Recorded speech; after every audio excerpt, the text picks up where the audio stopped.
Merhabalar, değerli arkadaşlar, hoş geldiniz. Bugün sizlere sevimsiz bir konudan bahsedeceğim. Ama tedbir almak, önlem almak ve bunun yaşanmamasını sağlamak açısından da doğal olarak anlatmak istiyorum.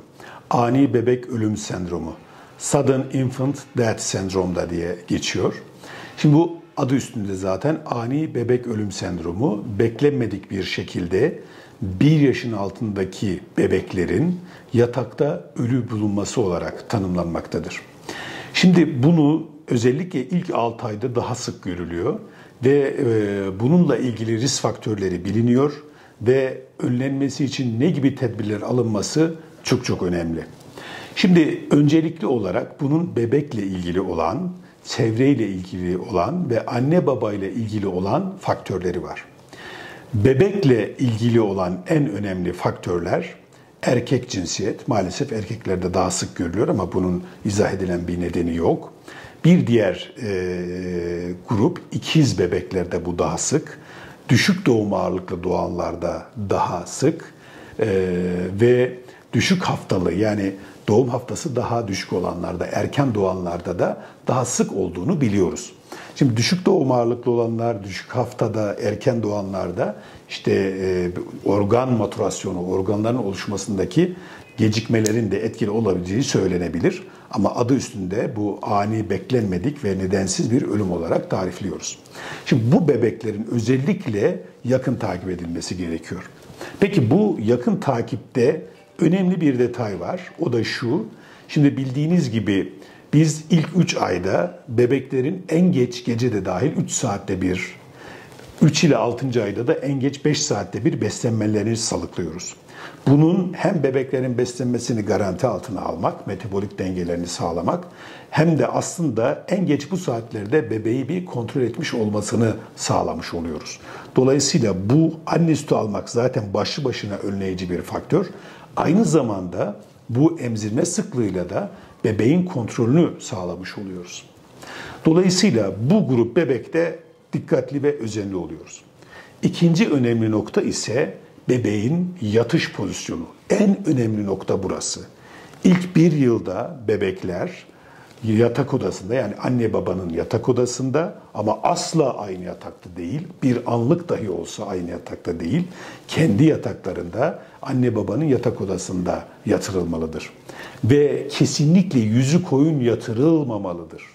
Mutlaka sırt üstü yatırılmalıdır. Hatta bununla ilgili daha iyi bir yatış şekli ise böyle bir miktar hafif bir sağa bir sola hafif bir yatkın deviye bir şekilde yatırdığımızda çocuğumuzun bu açıdan garanti altına almış oluyoruz. Yani çocuğu yüzü koyun kesinlikle yatırmıyoruz. İkinci önemli nokta çocuğun yatağında yatak sert olmalıdır. Çocuk döşeye gömülecek nitelikte yumuşaklıkta olmamalıdır. Üçüncüsü yatağın çarşafı gergin ve lastikle döşeye sabitlenmiş olmalıdır. Bu çünkü çarşafın sıyrılıp çocuğun hava yollarını kapatacak bir duruma ve düzeneye dönüşmemesi gerekir. Diğer önemli bir nokta ise kullandığımız yorgan, battaniye veya örtünün küçük, kıvrımsız ve sadece bebeği örtecek boyutta olması gerekir. Çünkü o fazla miktarın çocuğun yüzüne gelip hava yollarını kapatıp Allah korusun bu sonuca yol açmayacak şekilde oluşması gerekir. Bir diğer şey de kesinlikle çocuğun yatağının kenarlarına işte battaniye, yorgan, çarşaf, havlu, mendil vesaire bez bir şey bulundurulmaması gerekir. Çünkü onların düşüp çocuğun hava yollarını, çünkü çocuğun hava yolu minnacık bir şey. Dolayısıyla onun oraya gelip çocuğun hava yolunu kapatacak bir nitelikte olmaması gerekir. Buna da çok dikkat ve özen gösterilmelidir.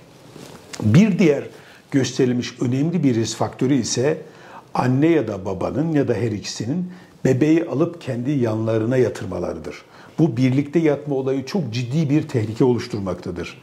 Bir anlık dahi olsa, çünkü zaten anne yorgun, baba da işten gelmiş, ya biraz sevelim işte yanımızda yatsın diyerek bir anlık uyanık kalırız canım uyumayız deyip de yanlarına alıp uyumaları durumunda uyuma risklerinden dolayı hava yollarını kapatma riski bulunuyor. Onun için lütfen bir an dahi olsa bebeğinizi yanınıza aynı yatağa almayınız.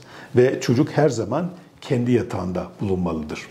Dolayısıyla özetlemek gerekirse çocuğun bir yaşına kadar anne baba odasında ve ayrı bir yatakta sırt üstü yatağının, yorganının düzenlenmiş bir haliyle uyutulması gerekiyor. Diğer önemli bir nokta ise çevresel faktörlerden ortam ısısının yüksek olması.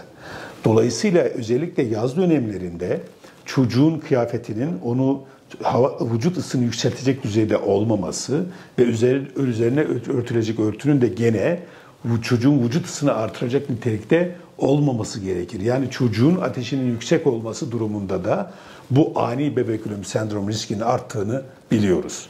Dolayısıyla tüm bunları dikkate alarak çocuğun uyku düzenini, uyku ergonomisini ve koşullarını optimize ederek takip ettiğimiz takdirde inşallah bu sorunlarla karşılaşmayacağımızı düşünüyorum. Sağlıklı günlerde görüşmek üzere, hoşça kalın.